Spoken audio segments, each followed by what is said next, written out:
आज को मतदान होना है और मतदान के लिए जिला प्रशासन की तरफ से सारी तैयारियां पूरी कर ली गई हैं। प्रशासनिक दृष्टिकोण से पूरे जनपद को 261 सेक्टर और 32 जोन में बांटा गया है। 3,948 बूथ हैं हमारे, जिसमें 2145 केंद्र हैं। तो हर केंद्र पे कहीं पे 10 बूथ हैं, कहीं पे 9 हैं, कहीं पे 8 है, कहीं पे 5 है, इस तरह से है। हर बूथ पे हम लोगों ने पैरामिलिट्री फोर्सेस को डिप्लॉय किया हुआ है और हर बूथ हमारा या तो वेबकास्टिंग से या फिर वीडियो कैमरा से कवर हो रहा है।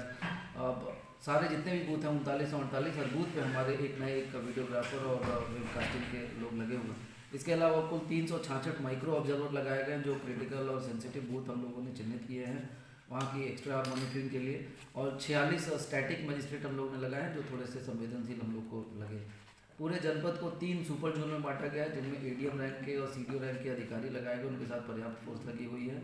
वह फोर्सेस का मूवमेंट हो गया, हर फोर्स अपनी बूथों पर पहुंच चुकी है। पोलिंग पार्टीज भी लगभग सब रवाना हो चुकी है। अगले 2 से 3 घंटे में हर पोलिंग पार्टी अपने अपने बूथों पर पहुंच जाएगी। तो इस तरह से सकुशल चुनाव संपन्न कराने के लिए हम लोग की पूरी तैयारियाँ हो चुकी हैं। 35,10,000 वोटर है हमारे। हर मतदाता के घर पे मतदाता पर्ची बांटने का कार्य हम लोगों ने किया है। इसके अलावा बूथों पर ग्लव्स की व्यवस्था हम लोगों ने करी है। कोविड को देखते हुए प्लास्टिक के ग्लव्स अवेलेबल रहेंगे। हर मतदाता जाएगा वो ग्लव्स लेके और उसके बाद ही वो बैलेट यूनिट का बटन दबाएगा और वहीं पे उसको डस्टबिन में डिस्पोज कर देंगे। तो कोविड के दृष्टिगत भी हम लोगों ने व्यवस्थाएं करी हैं। लगभग 400 से ज़्यादा मॉडल बूथ तैयार किया है हम लोगों ने। और हर विधानसभा में एक एक सखी बूथ, ऑल विमेन बूथ जिसको कहते हैं, वो हम लोगों ने चिन्हित किया है। और उसमें हम लोगों ने इन बूथों पर केवल और केवल महिला कर्मचारियों की तैनाती रहेगी। मतलब पीठासीन अधिकारी P1, P2 और P3 ये सारी महिलाएं रहेंगी।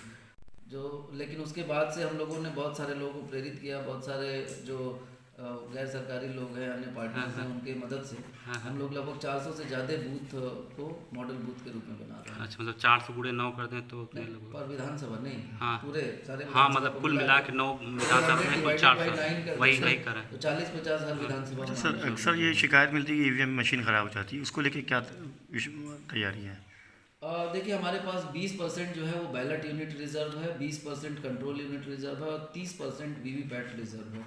तो कहीं से भी अगर कोई, हालांकि अभी 3 दिन पहले ही हम लोगों ने अपनी मशीनों की कमीशनिंग पूरी करी है और एक एक मशीन में मॉक पोल करके और जो कैंडिडेट का चुनाव चिन्ह का सेटिंग होता है वो सेटिंग करके प्रिंट आउट निकाल के हम लोगों ने देख लिया है। तो सारी जितनी कुछ ख़राब मशीनें निकली थी उनको हटा दिया गया। अब संभावना कम है कि मशीन ख़राब होगी, लेकिन अगर कोई बात आती है सुबह मॉक पोल के टाइम पे 5:30 बजे से मॉक पोल शुरू होना है, तो उसके लिए हर सेक्टर मजिस्ट्रेट को हम लोगों ने मशीनें आवंटित कर दी हैं। कुछ लोकेशंस हम लोगों ने चिन्हित कर लिए हैं, वहाँ पर भी मशीनें हम लोग रखेंगे। और जहाँ कहीं से भी सूचना आती है कि मशीन काम नहीं कर रही है, तो हमारे एक तो पहला मास्टर ट्रेनर हैं जो कि अलग अलग जगहों पर तैनात किए गए। पहले वो जाएंगे और वो एक बार चेक कर लेंगे। अगर मशीन चालू हो जाती तो अच्छी बात है। अगर लगता है वाकई में मशीन रिप्लेस करने की ज़रूरत है तो नज़दीकी जो सेक्टर मजिस्ट्रेट होंगे, हमारे जो लोकेशन है वहाँ पे जो मशीनें रखी हैं उसे हम लोग रिप्लेस कर देंगे। अच्छा, चुनाव में जो गड़बड़ी करते हैं उनके लिए क्या मैसेज है आपका? देखिए, अभी जनपद में धारा 144 लागू है। प्रेस में ये भी विज्ञप्ति दे दी गई है कि 48 घंटे पूर्व जो बाहरी व्यक्ति हैं वो जनपद को छोड़ दें।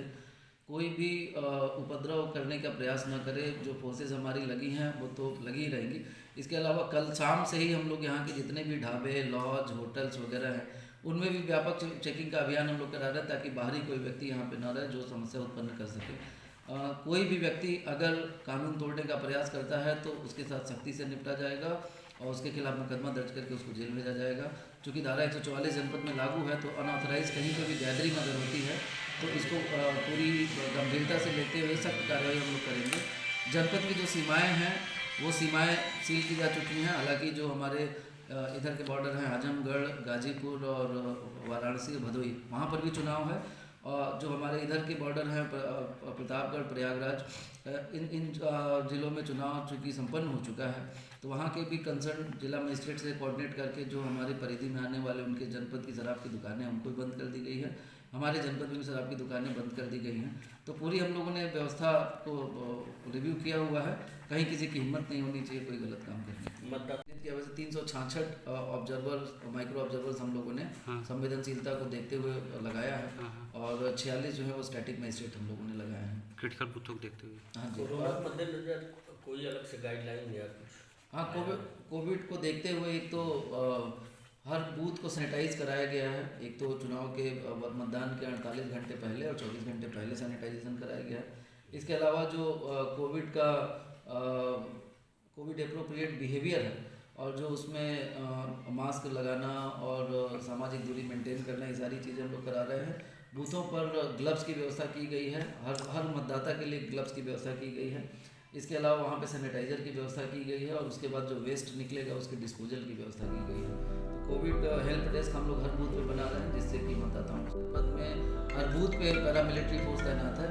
लेकिन जहाँ पे जो थोड़े से क्रिटिकल या संवेदनशील बूथ चिन्हित हैं, उनमें हम लोगों ने एक्स्ट्रा फोर्स भी लगाई है। इसके अलावा वहाँ पर वेबकास्टिंग या वीडियोग्राफी हम लोग करा रहे हैं और कहीं कहीं पे जैसे 46 सेंटर हम लोगों ने चिन्हित किए हैं, वहाँ पे स्टैटिक मजिस्ट्रेट तैनात रहेंगे और पूरे ज़िले में 366 माइक्रो ऑब्जर्वर तैनात किए गए हैं। तो संवेदनशीलता को देखते हुए ही उनको तैनात किया गया।